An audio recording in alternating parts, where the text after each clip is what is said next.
Por que a narrativa? A narrativa, de uma certa forma, ela facilita a compreensão do eleitor. Sim. Então ela não é errada e não é ruim. Ela só é ruim quando você mascara muita coisa, mas ela te traz um primeiro momento, a facilitação da compreensão do que buscam. Exatamente, Então, a narrativa a é direita não importante. perdeu a narrativa dela? Será que teve uma narrativa em algum momento boa? Teve. É que o Bolsonaro, pelo momento que o Brasil tava passando, ele soube aproveitar muito bem da narrativa. Ele surfou a onda, né? Muito Se não fosse bem. ele, ia ser outro. É isso. E sim. Igual o pessoal, Tem que ver, ele era deputado de baixo clero, né? Você não ouvia, você não conhecia ele antes da narrativa. Quem começou a divulgar ele foi o CQC, ele era visto como uma piada e tudo mais. Aí os filhos deles que perceberam essa oportunidade de divulgar ele começou a comprar Mas ele página é de visto meme. como piada no Brasil. No Rio de Janeiro, ele sempre foi o deputado federal mais eleito. Mas sempre. aí. Por quê? Porque ele falava com aquele pessoal que era cansado da violência. Sim. Por mais que fosse, é meio jocoso o jeito dele, mas era um jeito jocoso que as pessoas gostavam. Uhum. Por exemplo, só um exemplo rapidinho. Diga lá. Tropa de Elite. Por que fez sucesso? Porque foi o primeiro filme em que você viu o policial matando bandido. Então, a mensagem. E a galera não entendeu porra nenhuma. Exatamente. O diretor, ele É o Zé Padilha. ele se sente muito mal por isso, porque a mensagem era para ser algo contra a violência, algo a favor da legalização das drogas, mas aí acabou criando o símbolo do Capitão Nascimento. Sim. Começou. Era pra denunciar as milícias. Exato. Mas no segundo denunciou, mas. Não denunciou. É que o primeiro foi mais secão, né? o Tanto filme. que aquele Fraga, o personagem do Tropa de Elite 2, ele é inspirado no Marcelo Freixo, É, o deputado exatamente. federal. Não sabia disso, não. Foi Sério? candidato a governo agora no Rio. Tanto que tem uma cena que o Fraga, logo no começo do filme, tá dando uma palestra que aparece o Freixo lá na plateia e tudo mais.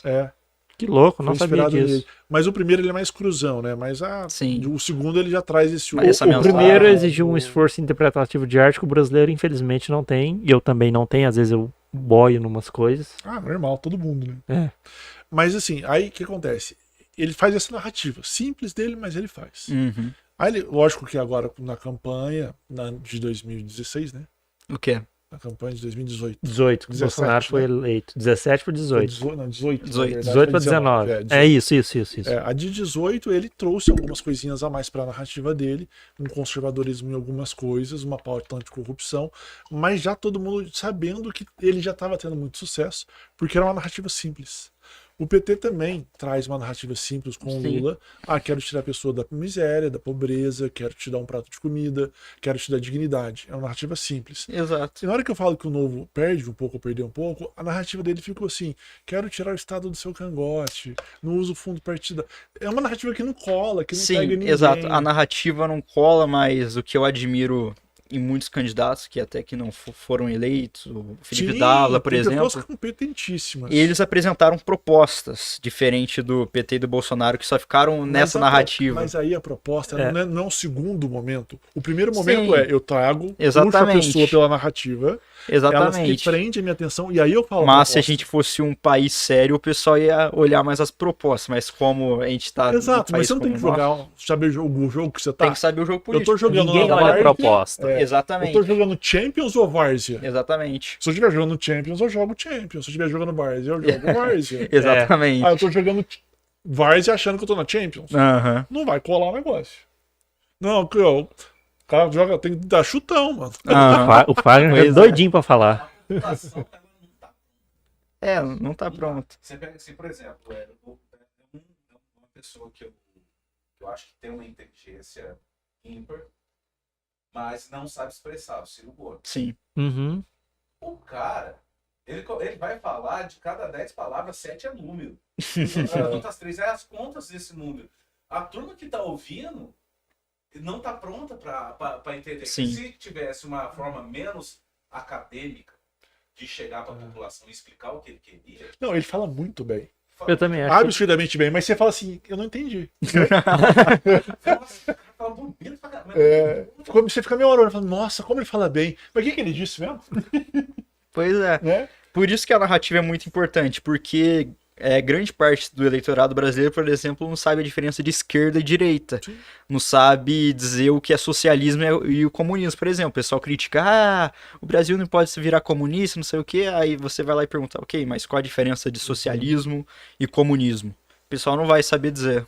Sim, e aí que tá o ponto. Por exemplo, um dos pontos que eu percebo é que a narrativa da esquerda, ela é uma narrativa contínua, duradoura e focada nas mesmas linhas editoriais, digamos assim. Uhum. Vou dar 2 exemplos. O primeiro exemplo é o Fernando Henrique. Quando ele foi eleito, no dia seguinte quase, ficou assim, fora FMI, fora FHC, fora FMI, fora FHC. Mesmo que seja uma coisa que não... Mas vai ficando na cabeça da pessoa que tudo quanto é de um cartazinho.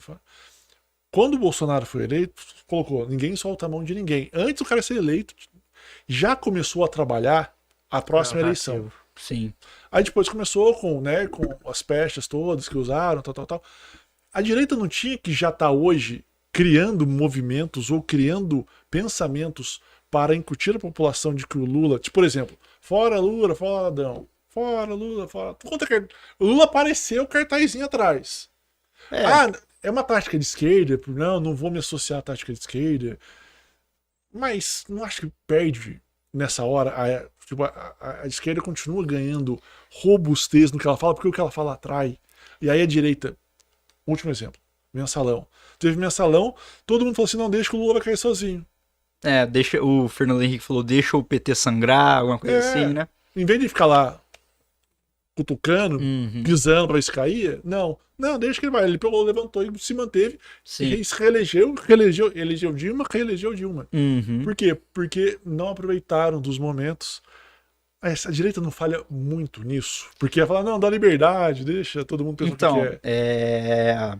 a direita ela tá fragmentada devido ao bolsonarismo. Uhum.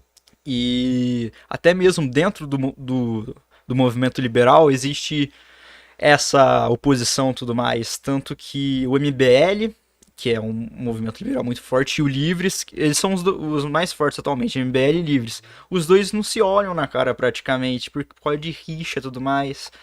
E mesmo os dois sendo contra o Lula, sendo contra o Bolsonaro, os dois, eles não se olham. Então eu acho que isso acaba prejudicando muito. Eu acho que tinha que ter uma união logo após o primeiro turno. Eu já estava tentando apaziguar o MBL e o Livres para essa questão. E o segundo turno passou. A primeira ligação que eu fiz foi para um líder de movimento, depois eu liguei para um dos líderes do MBL, para justamente tentar essa união. A gente tem que estar forte para tentar ter alguém para 2026. Não digo para pedir impeachment, mas Candidato. é um candidato para 26. Tem que começar agora. Ou talvez não precise ter o candidato. Talvez você precisa, por enquanto, Alternativo. sangrar o outro candidato. Entendeu? Quem vai aparecer para ser candidato? Daqui a pouco a gente vê. Mas se você vai desgastando, digamos assim, o presidente eleito, torna ele um pouco mais fraco para a próxima. Pois é. Entendeu o que eu quero dizer? Entendi.